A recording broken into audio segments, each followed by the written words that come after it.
Daniel Carter had exactly 11 minutes left at the company that used to feel like his second home, and he didn't know it yet. If you've ever been blindsided by the people you trusted most, stay with this video until the end, because what happens next will remind you why some men never stop fighting quietly. And if that sounds like a story worth your time, hit like and subscribe right now, because you will not want to miss how this ends. 3 days earlier, none of this had seemed possible. Daniel had spent that Tuesday morning walking the office floor with Priya Malhotra, a junior data analyst who had become, over the last year, the closest thing he had to a friend inside those glass walls. Priya was the one who had first noticed the retention model's authorship line quietly disappearing from internal shares, replaced week by week with Marcus's name on every deck that mattered. She'd mentioned it to Daniel over coffee, half joking, half worried, the way people do when they suspect something is wrong but aren't sure it's their place to say so out loud. "You should say something," she'd told him, "before it gets worse." Say something to who?" Daniel had answered, stirring sugar into coffee he didn't really want. "Marcus reports to the board. I report to a spreadsheet. Guess who they believe?" Oh, Priya hadn't argued, because she knew he was probably right, and that was the quiet tragedy neither of them said aloud. That the people who did the most invisible, essential work were so often the easiest ones to erase, precisely because their value never made it into a headline or a highlight reel. Daniel told himself he'd deal with it after the quarter closed, after things settled, after he had a little more energy left over once Lily was in bed. There was always going to be an after. He didn't yet know that Friday would take the choice away from him entirely. The fluorescent lights in the 22nd floor conference room hummed the same way they had every Friday for the last 6 years. Daniel sat across from Patricia Wynn, head of human resources, and beside her, arms crossed, sat Marcus Whitfield, the vice president of operations who had never once, in 3 years, learned to pronounce Daniel's daughter's name correctly. Lily. It wasn't hard. Daniel had corrected him 4 times. "We understand this is difficult," Patricia said, sliding a manila folder across the table. "But given the restructuring, and given some concerns about consistency, we've decided to eliminate your position, effective today." Daniel didn't move at first. He had heard the word restructuring 3 times in the past year, always right before someone with a family and a mortgage disappeared from the building. He looked at Marcus, who was suddenly very interested in his phone. "Concerns about consistency," Daniel repeated slowly.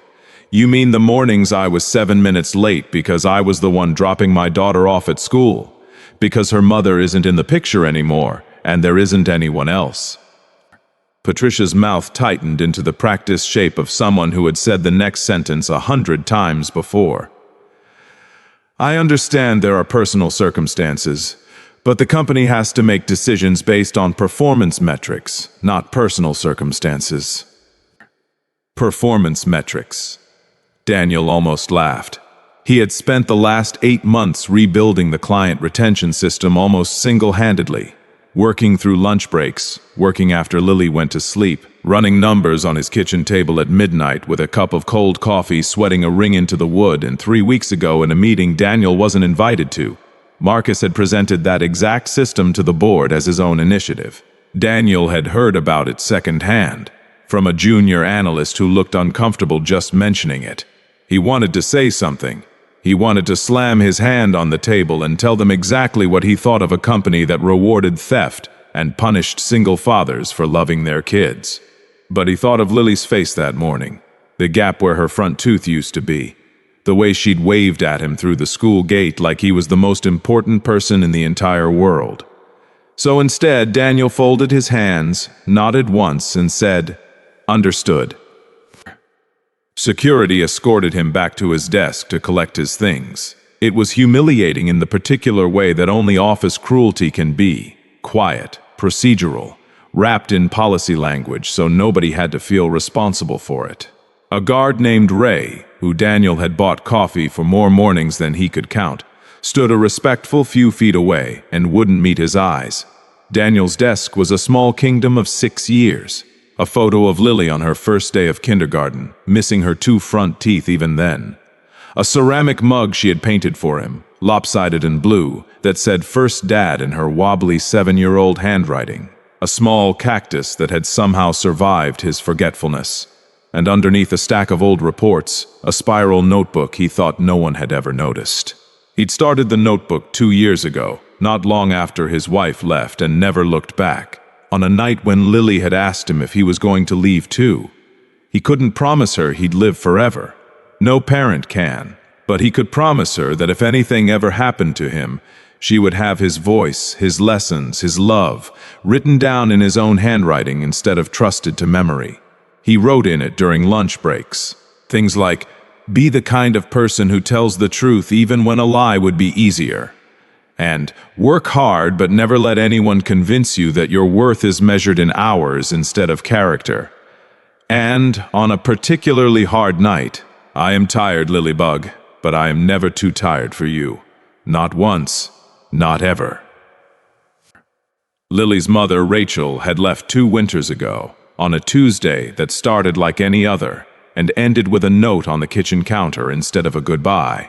She said she loved them both, that she just wasn't built for the life they had built together, that she needed to find herself somewhere Daniel and Lily weren't.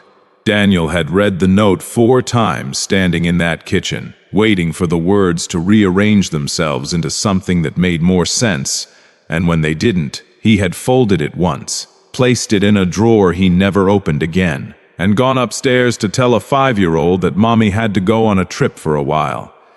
He still hadn't found the right moment, 2 years later, to tell her the whole truth.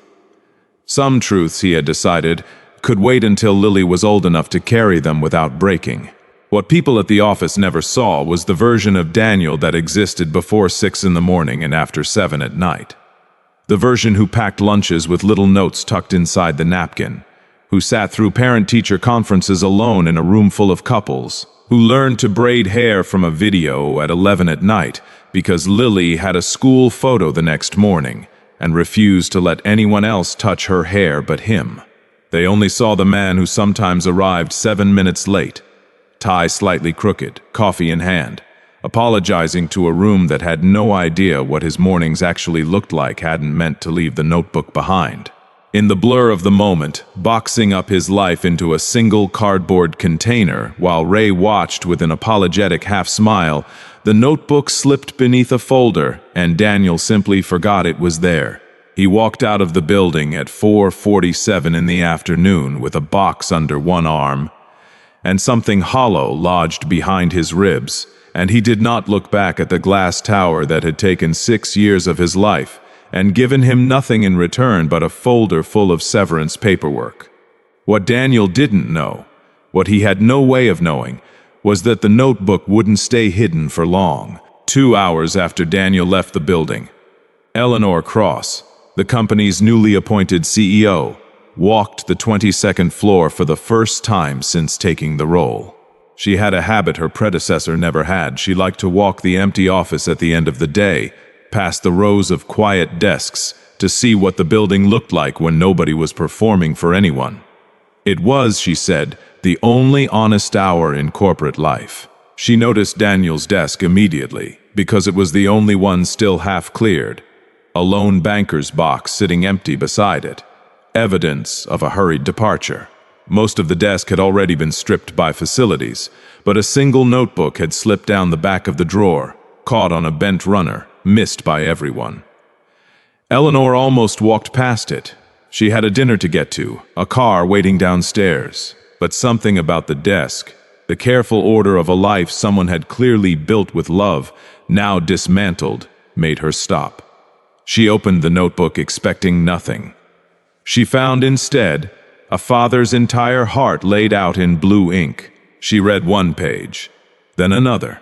She sat down in the chair that wasn't hers, in the desk that wasn't hers, and she read the whole thing standing in the fading gold light coming through the west-facing windows. Security be damned, dinner be damned. There was a page dated 8 months earlier, the same week, she would later confirm, that the client retention system had been finalized. It read, Worked past midnight again. If Lily asks tomorrow why Daddy's eyes are tired, I'll tell her it's because good things take patience, and Daddy is building something that will make our life better. I hope she's proud of me someday, even if no one else ever is." Eleanor closed the notebook and sat very still for a long moment. Then she picked up her phone and called Patricia Wynne.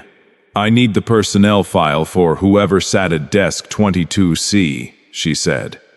"And I need it in the next 10 minutes. What Patricia sent back told a story that didn't match the one she had recited across the conference table that afternoon. Daniel Carter had 6 years of performance reviews, all of them strong, 3 of them exceptional. There was no documentation of any formal warning about tardiness. Not one. There was, however, a curious pattern in the last quarter. A sudden spike in projects reassigned for efficiency from Daniel's name to Marcus Whitfield's, always right before quarterly board presentations. Eleanor pulled the retention system proposal Marcus had presented 3 weeks earlier. Buried in the file metadata, untouched since its creation, was the original author, D. Carter. Eleanor had taken the CEO role 11 weeks earlier, brought in by the board after the previous chief executive retired amid quiet complaints about a culture that rewarded appearances over substance. She had spent her first 2 months in meetings full of polished decks and confident men in expensive suits explaining, at length, why the numbers were fine and the culture was fine and nothing needed to change. She had nodded through most of it, taking notes, forming a picture of the company that felt hollow at its center, though she couldn't yet prove why. Reading Daniel's notebook felt like finally finding the load-bearing wall nobody had shown her on the blueprints. The quiet, unglamorous work holding the entire structure up, while people like Marcus took the photographs standing in front of it.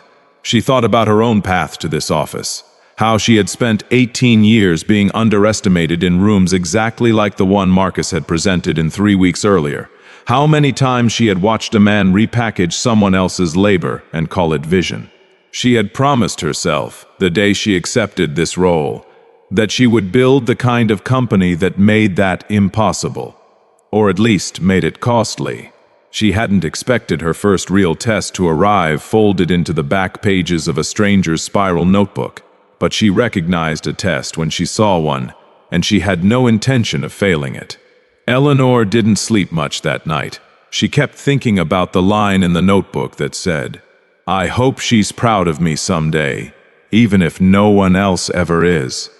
She thought about her own father, a mechanic who had worked 60-hour weeks and never once complained, and how she had spent her whole career trying to build companies that treated people the way he deserved to have been treated and never was. She thought about how easy it had been for Patricia and Marcus to erase 6 years of someone's life with a single folder and a rehearsed sentence about consistency. The next morning, Eleanor called an emergency meeting. Marcus arrived confident, in his usual tailored navy suit, expecting to discuss quarterly projections.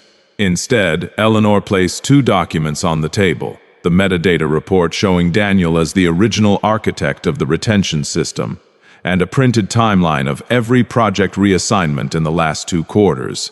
"Walk me through this," she said, her voice even, giving him every chance to explain himself honestly. He didn't take it. He talked about collaborative development and shared credit structures and creative direction, phrases that meant nothing and explained less. Eleanor let him talk until he ran out of words, and then she asked one simple question that ended the meeting. "Marcus, did you write a single line of code, a single client script, or a single retention model in this proposal? Yes or no?"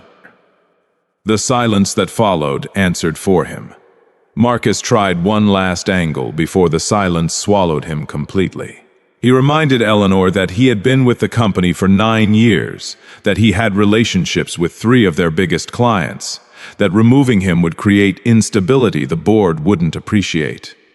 Eleanor let him finish, the way she'd let him finish before, and then she reminded him, in a voice that never once rose above a calm, level register, that stability built on a stolen foundation wasn't stability at all.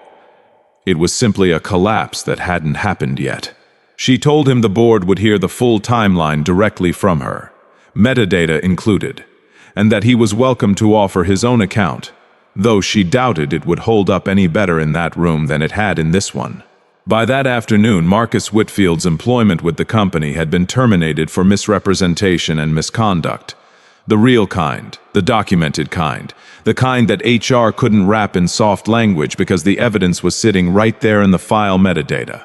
Patricia, to her credit, was horrified when she reviewed the file herself, and she personally drafted a letter of correction for Daniel's record, though she knew a letter wouldn't undo the humiliation of being escorted out of a building he had given 6 years of his life to.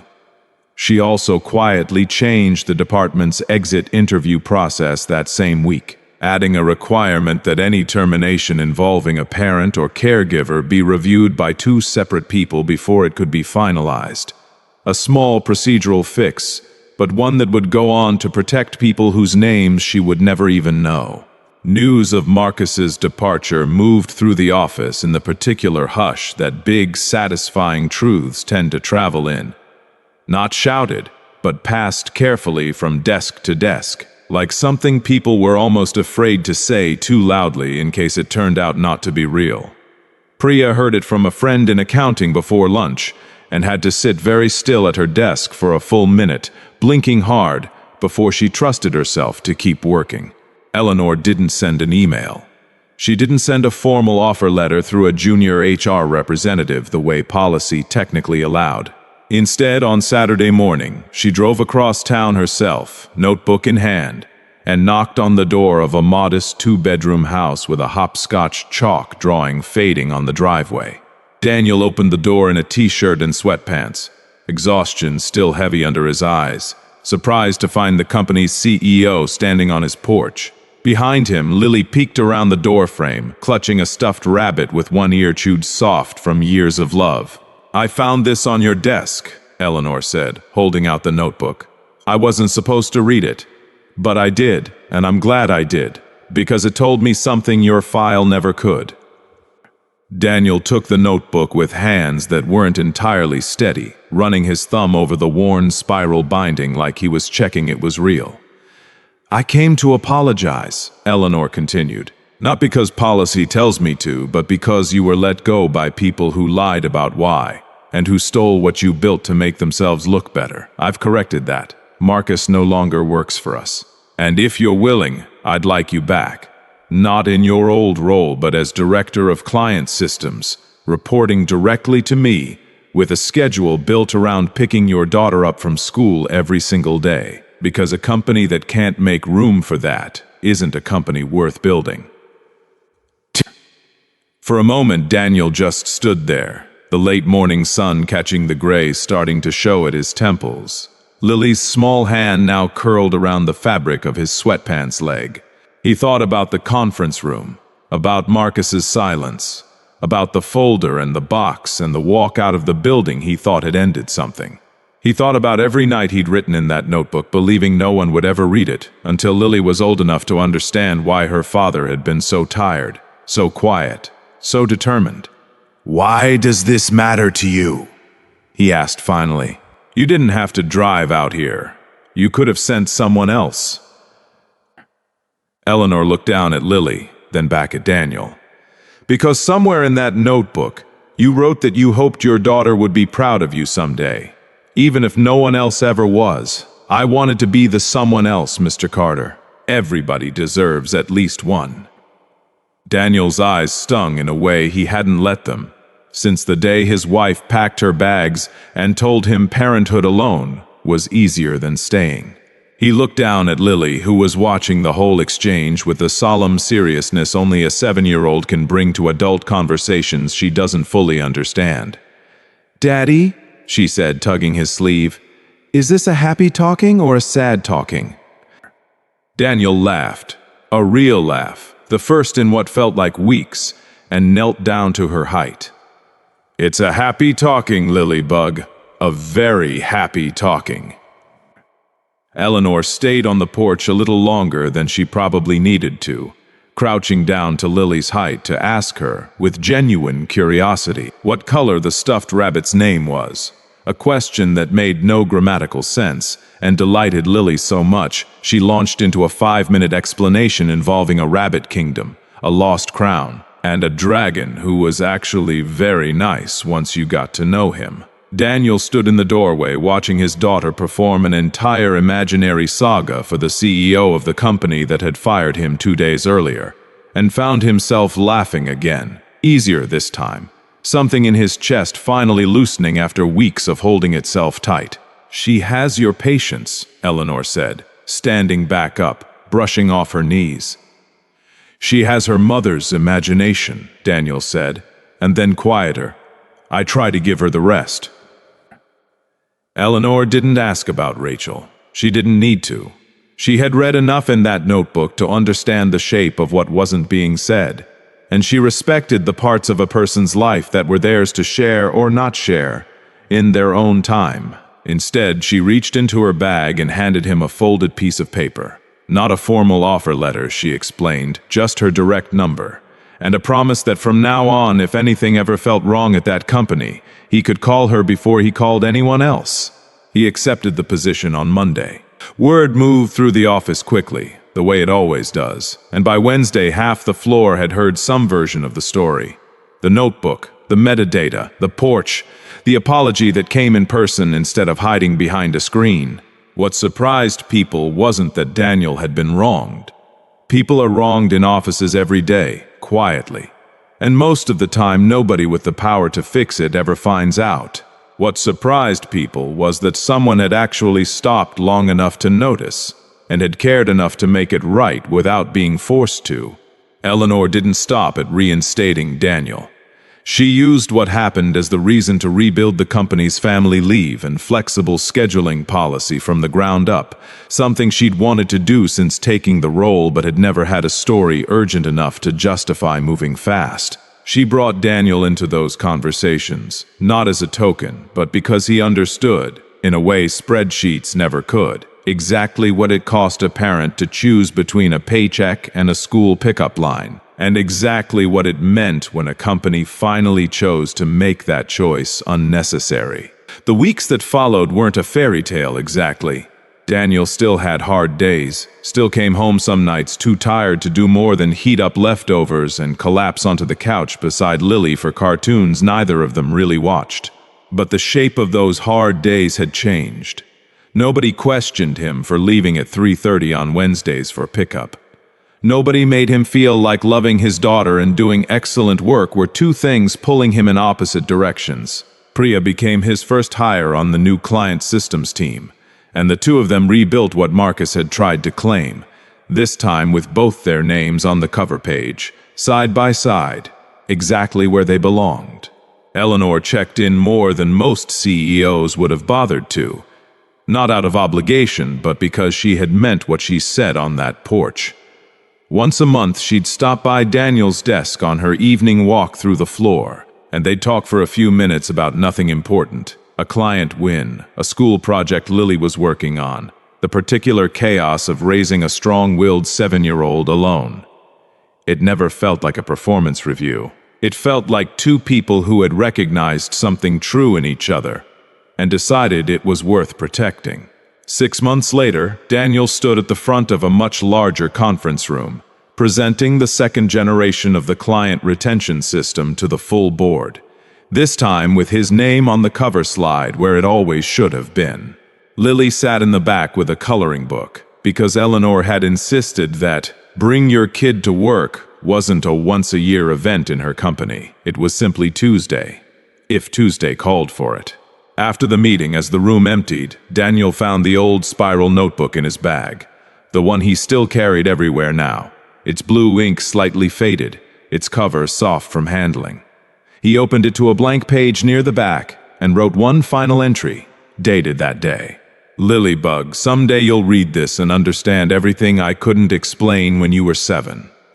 There will be people in this world who try to take credit for what you build, who will make you feel small so they can feel large. Don't become bitter. Become better. Do the work with your whole heart even when no one is watching, because eventually someone always is. And when they see it, it will change everything. I was fired on a Friday, Lilybug, And by the following Monday I had my life back and then some. Not because I fought loudly, but because I never stopped doing the quiet, honest work that mattered. Keep doing the quiet, honest work. It always finds its way into the light. He closed the notebook, tucked it back into his bag, and walked to the elevator to pick his daughter up early, because on Tuesdays now, that was simply how the world worked. A small, ordinary miracle that had once seemed impossible, built one honest page at a time. Outside, the afternoon was bright and a little windy, the kind of day that made the glass tower behind him look almost gentle instead of intimidating, sunlight sliding off its windows in long gold sheets. Lily was waiting by the school gate exactly where she always was, backpack half open, one shoe untied, already talking before he was close enough to hear the beginning of the sentence. He crouched down, retied her shoe without being asked, and let her tell him the whole story of her day in the order only a 7-year-old would choose. The ending first, the middle last, the most important part saved, as always, for when they were already halfway home. That night, after her bath, after 2 chapters of a book about a brave rabbit who reminded her a little too much of her own stuffed one, after the hallway light was left on exactly 3 inches open the way she liked it, Daniel sat at the kitchen table with the notebook one more time. He didn't write anything new. He simply read back through it page by page, watching 2 years of exhaustion and love and quiet stubbornness sit together on the same lines, and he understood, maybe for the first time, that none of it had been wasted. Not the late nights, not the folded note in the drawer he still hadn't opened again, not even the Friday he'd been walked out of a building with a box under his arm, certain that something essential in his life had ended. Some doors close so that better ones can be found, he thought, and wrote that line down too, right at the very bottom of the last used page, because some lessons were worth keeping even after you'd already learned them. If this story moved you even a little, remember Daniel's words, do the quiet, honest work, because it always finds its way into the light. Drop a comment telling us where you're watching from, and if you believe good things eventually come back around to good people, make sure you're subscribed, because there's another story just like this one waiting for you next.